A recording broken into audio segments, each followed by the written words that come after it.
Welcome back to Square Off. At a moment when the nation needs our students to learn about civics, what our country is all about, a new study reveals that educators are afraid to teach it. Liam Julian is the author of the study. He's Vice President of Programs and Public Policy at the Sandra Day O'Connor Institute for American Democracy here in Phoenix. Welcome to Square Off. Thanks for having me. This is an eye-opening study. Yeah. It kind of strikes at the core of the O'Connor Institute's mission. Just tell us a little bit about that mission. Sure. We have three pillars: civics education, civil discourse, and civic engagement.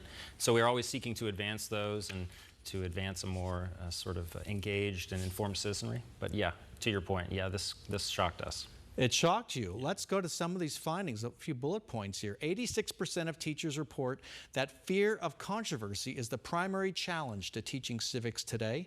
76% say they have self-censored in class due to fear of pushback or controversy. And only 47% say they've received clear guidance about what they're allowed and not allowed to teach. You say in the report that the findings reflect a structural failure. Who's failing and how? It seems to be that there are three components to this. The first is a lack of teacher preparation. The second is a lack of clear guidance to teachers about what they can and can't teach in a civics course. And the third element is that teachers feel that they will not be supported if something were to go awry in their classrooms, regardless of whether they were teaching in a responsible way, that their school and district leaders wouldn't support them. I'm happy to talk about each one of those. Yeah, but you could understand, given the current polarized political climate, that reaches all the way down to the school board, parents have their eyes on teachers like never before. Politics is seeping in like never before. Yeah. Is that what's going on? I think that's part of what's happening. And the unfortunate thing about this is that in a civics class, you have really content, how American government works, what it means to be a citizen, rights and responsibilities, but you have skills like civil discourse, how to disagree with people productively, how to be comfortable talking to people who disagree with you. And what we found is that when these teachers are uncomfortable in this environment, the first thing to go out of class are those conversations where students practice those civil discourse skills. So that's alarming. So, and you argue that civil discourse is more important than just the box checking. Who was our 19th president? When was Alaska admitted to the Union? Yeah. I mean, don't get me wrong, the box checking is important. We should know the 19th president. And a lot of test results suggest that students don't know the box checking stuff either. But I think we can all maybe agree when we look at what's happening today in our society that those civil discourse skills are crucial, especially for American citizens. This country was a country founded not on race or religion or something like that, but on ideas. So it would seem that you should be pretty comfortable discussing ideas if you really want to be a productive citizen here.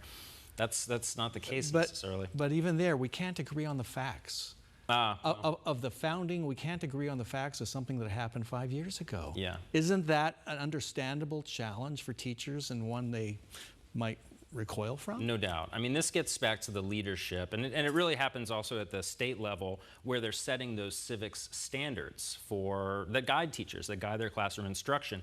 If those standards are vague, if they're not clear, if they're not delineated, teachers don't know, to your point, which version of civics am I supposed to be teaching in this class? They're sort of left out there alone.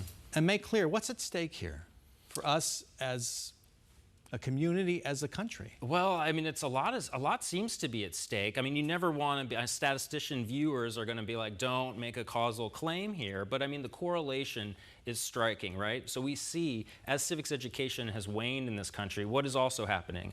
Declines in trust in government, rising polarization. Young people who today sort of in alarming percentages seem to think that it's okay. Political violence is okay. We just heard that. Right. So, I mean, I don't think it's an accident that as civics education is declining in this country, both in quantity and quality, that we're seeing these effects. I don't think that's accidental. It's interesting, we're having this conversation in Arizona. 10 years ago, Arizona became the first state in the country to require high school students to pass the U.S. citizenship test in order to graduate.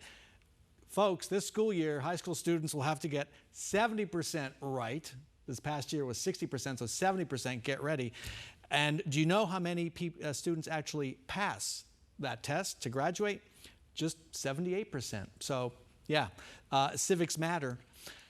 Give us as citizens, as legislators, a plan for helping civics educators do better. Sure.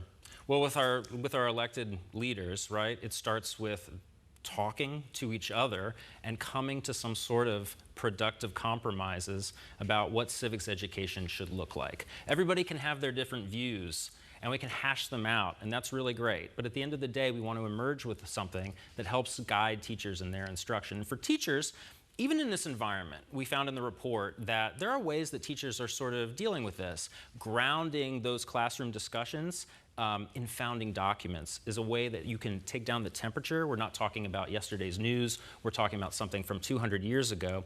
But it also shows students, hey, we've been having these debates in this country for hundreds of years. This is core to who we are. And I think it helps them sort of reframe things. Is this something that can be solved at the legislative level, at the school board level? How would this be, how would you approach this? It's all of those. You start at the state level with crafting those really clear standards.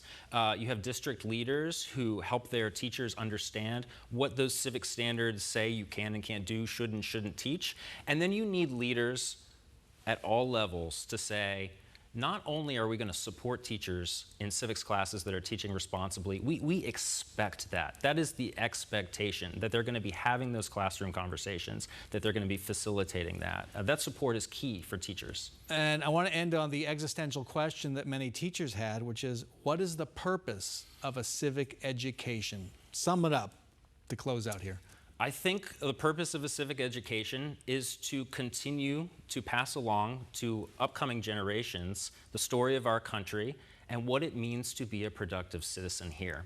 I think, and to practice those skills that one really needs to sort of be comfortable with in order to engage in that way. I think that's the core idea. And not just checking boxes. No, yeah. All right, Liam, Julian, thank you so much for joining us. Thanks for having me.